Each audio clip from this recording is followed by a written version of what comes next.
Everyone, welcome to my channel. और आज हम कंप्यूटर आर्किटेक्चर में एक नया टॉपिक डिस्कस कर रहे हैं जिसका नाम है floating point arithmetic. Floating point arithmetic basically हमारे अर्थमेटिक ऑपरेशंस होते हैं जो जिनमें हम एडिशन, सब्ट्रैक्शन, मल्टीप्लिकेशन और डिवीजन ऑपरेशंस परफॉर्म करते हैं। फ्लोटिंग पॉइंट अर्थमेटिक में ये जो ऑपरेशंस होते हैं एडिशन, सब्ट्रैक्शन, ये फ्लोटिंग पॉइंट नंबर्स पर परफॉर्म किए जाते हैं। तो देखिए basically arithmetic operation with normalise floating point numbers. तो यहाँ पर बेसिकली 4 टाइप्स के ऑपरेशंस दिए हैं: addition, subtraction, multiplication and division. अब अगर हमें floating point addition operation perform करना है तो यहाँ पर हमें 3 स्टेप्स फॉलो करने पड़ेंगे।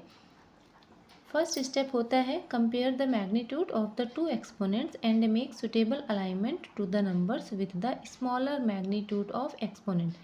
जो भी फ्लोटिंग पॉइंट नंबर्स दिया होगा तो सबसे पहले स्टेप में हमें उनका मैग्नीट्यूड एक्सपोनेंट्स चेक करना है कि वो एक्सपोनेंट्स उसमें सेम दिए हैं कि नहीं। अगर सेम एक्सपोनेंट हैं तो हमें डायरेक्ट एडिशन ऑपरेशन परफॉर्म कर देना है, और अगर एक्सपोनेंट वहाँ पर डिफरेंट दिए हुए हैं तो हमें क्या करना पड़ेगा, उनको सेट करना पड़ेगा। तो जो भी स्मॉलर एक्सपोनेंट होगा उसे हम कन्वर्ट करेंगे, उसे हम सेट करेंगे उसके हायर एक्सपोनेंट के साथ। तो किस तरीके से करेंगे ये भी हम एग्जाम्पल में डिस्कस करेंगे। तो पहला स्टेप सिर्फ हमें यहाँ पर क्या करना है, अलाइनमेंट सेट करना है, एक्सपोनेंट को चेक करना है कि वो सेम है कि नहीं है। सेकंड स्टेप होता है यहाँ पर अलाइनमेंट सेट करने के बाद परफॉर्म द एडिशन या सब्ट्रैक्शन। वहाँ पर हमें एडिशन या सब्ट्रैक्शन ऑपरेशन परफॉर्म करना है स्टेप सेकंड में। थर्ड स्टेप में जो भी हम एडिशन ऑपरेशन परफॉर्म करते हैं उसके बाद जो हमें रिजल्ट मिलता है उसमें हमें नॉर्मलाइजेशन परफॉर्म करना है। नॉर्मलाइजेशन बेसिकली 2 टाइप्स के होते हैं, इम्प्लिसिट और एक्सप्लिसिट। इस पर मैंने ऑलरेडी एक वीडियो बनाया है, अगर आप चाहें तो कंप्यूटर आर्किटेक्चर की प्लेलिस्ट में जा कर के आप उस वीडियो को देख सकते हैं। तो बाय डिफ़ॉल्ट COA में हमारा एक्सप्लिसिट नॉर्मलाइजेशन यूज़ होता है। तो एडिशन ऑपरेशन के बाद जो रिजल्ट आएगा हम उसमें चेक करेंगे कि वो जो वैल्यू हमें मिली है वो नॉर्मलाइज्ड है या नहीं। अगर वो नॉर्मलाइज्ड है तो हमें डायरेक्ट रिजल्ट मिल जाएगा, और अगर वो नॉर्मलाइज्ड नहीं है तो हमें उसे नॉर्मलाइज करना पड़ेगा। तो चलिए एक एग्जांपल देखते हैं। ये यहाँ पर एक वैल्यू दी हुई है, 2 वैल्यू दी हुई हैं, इन पर हमें floating point addition operation perform करना है। तो देखिए सबसे पहले यहाँ पर 0.2315 E2 और सेकंड वैल्यू है 0.9543 E2। E2 मतलब यहाँ पर एक्सपोनेंट है। ये यहाँ पर एक्सपोनेंट जो है वो सेम दिए हुए हैं। अगर सेम एक्सपोनेंट है तो हमें क्या करना है, डायरेक्ट एडिशन ऑपरेशन परफॉर्म करना है। जब हम इसमें एडिशन ऑपरेशन परफॉर्म करेंगे तो ये 538 415 538 9 to 11 का 0.1 और ये जाएगा कैरी 1, तो यहाँ पर हो जाएगा 1। आंसर आएगा आपका 1.1858 E2। पर हमें ये देखना है कि क्या ये हमारे सेकंड स्टेप तक यहाँ पर हो चुका है। अब हमें थर्ड स्टेप यहाँ पर क्या करना है, देखना है कि वैल्यू नॉर्मलाइज्ड है कि नहीं है।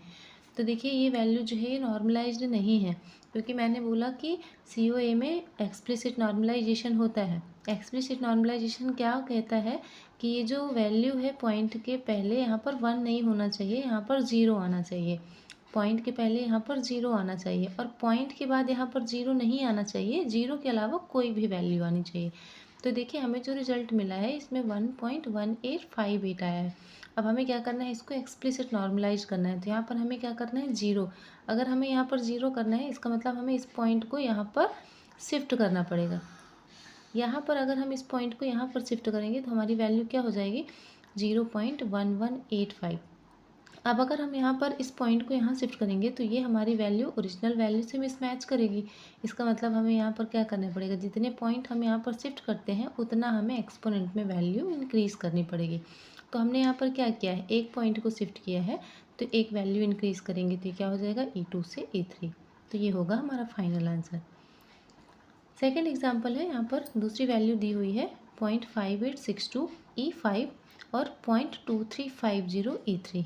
तो सबसे पहला स्टेप क्या है हमारा, यहाँ पर हमें चेक करना है, यहाँ पर अलाइनमेंट एक्सपोनेंट चेक करने हैं। तो देखिए यहाँ पर पहला एक्सपोनेंट है E5, जबकि दूसरा एक्सपोनेंट क्या है, यहाँ पर हमें E3।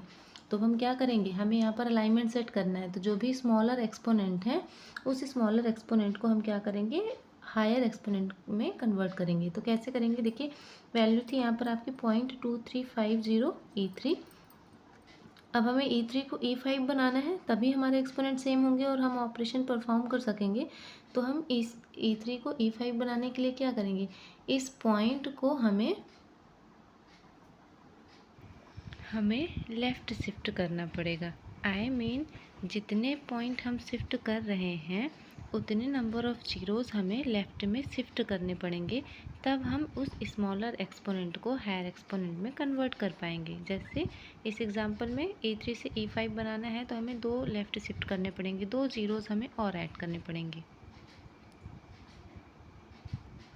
E3 से E5 करना है तो हम 2 वैल्यू इंक्रीज़ करना है, तो यहाँ पर हम क्या करेंगे, 2 पॉइंट को शिफ्ट करेंगे। तो हम किस तरीके से लिखेंगे, हम यहाँ लिखेंगे 0023, ठीक है। अब यहाँ पर हमने क्या किया है, 2 पॉइंट शिफ्ट किया है, तो यहाँ पर हम लिख देंगे E5। तो हम शिफ्टिंग के बाद हमें क्या मिलेगा, 0.0023 E5।